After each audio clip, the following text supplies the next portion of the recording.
ఉమ్మడి గోదావరి జిల్లాల పట్టభద్రుల ఎమ్మెల్సీ ఎన్నికల్లో కూటమి అభ్యర్థి పేరాబత్తుల రాజశేఖరం విజయం సాధించారు. 7వ రౌండ్ లెక్కింపు పూర్తయ్యేసరికి విజయానికి కావలసిన 51% ఓట్లు రాజశేఖరం సాధించారు. దీంతో మరో రౌండ్ ఓట్ల లెక్కింపు ఉండగానే గెలిచినట్లు అధికారులు ప్రకటించారు.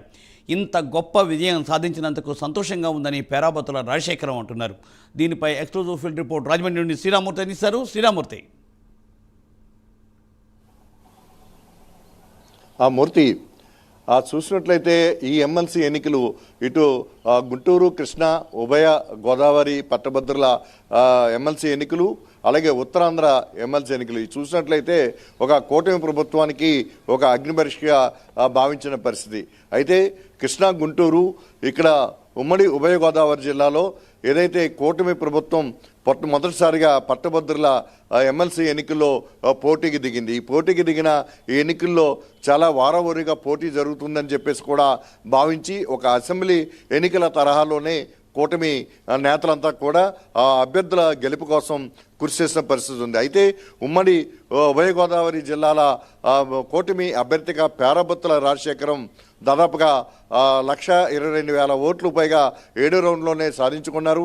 అంటే ఘన విజయం సాధించిన పరిస్థితి ఉంది. దాదాపుగా 72,000కు పైగా ఓట్ల మెజార్టీ సాధించినట్టుగా మనకి ఇప్పుడున్న లెక్కల ప్రకారం తెలుస్తున్న పరిస్థితి. అయితే ఇంత ఘన విజయం సాధిస్తారని చెప్పి కూటమి నాయకులు కూడా ఊహించిన పరిస్థితి. అయితే ఇక్కడ చూసినట్లయితే మొత్తానికి 2,18,000 ఓట్లకు పైగా పోలైన ఆ పోలైన ఓట్లు చూసినట్లయితే వేల కొద్దీ, అంటే దాదాపుగా 18,000కు పైగా ఓట్లు, చల్లని ఓట్లు ఉండడం ఇక్కడ చాలా గమనించదగ్గ విషయం. అదే కనుక వారావారి పోటీ కనుక జరుగున్నట్లయితే ఈ ఎన్నికలు చాలా కీలకంగా, ఈ ఏదైతే చల్లని ఓట్లు ఉన్నాయో చాలా కీలకం అయ్యే పరిస్థితి ఉండేది. అయితే యూటీఎఫ్ మొదటి నుంచి కూడా చాలా ధీమాగా గెలుస్తామని చెప్పి అంతర్గతంగా వ్యూహాత్మకంగా ఎన్నికల ప్రచారం చేసినప్పటికీ అంతే ధీటుగా కూటమి అభ్యర్థి పేరాబత్తుల రాజశేఖర్కి మద్దతుగా మొత్తం కూటమి, ఒకవైపు తెలుగుదేశం, బీజేపీ, జనసేన మొత్తం ముగ్గురు కూడా కూటమి నేతలు మొత్తం కాన్స్టిట్యున్సీ నియోజకవర్గ వారిగా, మండలాల వారిగా ప్రత్యేకంగా కమిటీలు వేసుకొని ప్రతి 30 మంది ఓటర్లకి ఒక కమిటీని వేసి ఆ కమిటీ ప్రకారం ప్రచారం నిర్వహించి ఈరోజు కైవసం చేసుకునే పరిస్థితి ఉంది. మరోవైపు చూసినట్లయితే ఒక ఉమ్మడి గుంటూరు, కృష్ణా జిల్లాల పట్టభద్రుల ఎమ్మెల్సీ ఎన్నికలో కూడా ఘన విజయం సాధించారు. ఇక్కడ ఏదైతే రాజేంద్ర ప్రసాద్ మొత్తం 80,000కు పైసలకు మెజార్టీతోటి గెలిచారు. దీంతో కూటమి ప్రభుత్వానికి కొత్త మద్దతు, అంటే కూటమి ప్రభుత్వం అధికారంలోకి వచ్చాక 9 నెలల్లోనే ఏమీ చేయలేదు, సూపర్ 6 పథకాలు అమలు కావట్లేదు, ప్రభుత్వం మీద వ్యతిరేకత వస్తుందని చెప్పి ప్రతిపక్షం, అంటే వైసీపీతో పాటు ఇతర పక్షాలు కూడా కూటమి ప్రభుత్వం మీద ఈ మధ్య దుమ్మెత్తిపోస్తున్న పరిస్థితి ఉంది. అలాగే బడ్జెట్లో కూడా నిధులు కేటాయించలేదు పథకాలకి, చెప్పిన పథకాలకి అని కూడా ఎక్కువ విమర్శలు గుప్పిస్తున్న నేపథ్యంలో ఈ ఎన్నికలు చాలా కీలకంగా మారతాయని చెప్పేసి ప్రచారం జరిగింది. ఈ ఎన్నికల్లో వ్యతిరేకంగా, కూటమి ప్రభుత్వానికి వ్యతిరేకంగా ఓటు పడుతుందని చెప్పేసి కూడా భావించిన పరిస్థితి ఉంది. ఈ నేపథ్యంలో కూటమి ప్రభుత్వానికి సంపూర్ణ మద్దతు ఇస్తున్నట్లు, అంటే మొన్న అసెంబ్లీ ఎన్నికల్లో ఏదైతే 100% స్ట్రైక్ రేట్ ఉందో ఆ విధంగా ఇక్కడ ఫలితాలు రావడంతో మొత్తం అంతా కూడా రాజకీయ వర్గాలలో పెద్ద చర్చనీయాంశంగా మారిన పరిస్థితి ఉంది. కూటమి ప్రభుత్వ వర్గాల్లో ఒక హర్షం వ్యక్తమవుతుంది, మొత్తం ఆనందోత్సవాలతో మునిగిన పరిస్థితి కూడా కనిపిస్తున్న పరిస్థితి. ఇప్పుడు కూడా పట్టభద్రుల ఎన్నికల్లో, పట్టభద్రుల ఎమ్మెల్సీ ఎన్నికల్లో తెలుగుదేశం పార్టీ ఎప్పుడు కూడా పోటీ చేయలేదు. ఈసారి తొలిసారి పోటీ చేసింది. తొలిసారి పోటీలో చాలా ఘన విజయం సాధించిన పరిస్థితి మనం చూస్తున్నాం. అయితే ఈ ఎన్నికల్లో ప్రధానంగా ఇప్పుడు ఉమ్మడి ఉభయ గోదావరి జిల్లాలో చూసినట్లయితే ఇక్కడ ఇది 4వసారి ఎలక్షన్ ఎన్నికలు జరుగుతున్న పరిస్థితి. 4 సార్లు ఎన్నికల్లో 2 సార్లు యూటీఎఫ్ గెలిచింది, ఒకసారి ఒక వేరే అభ్యర్థి అంటే రవివర్మ ఇక్కడ గెలిచిన పరిస్థితి ఉంది.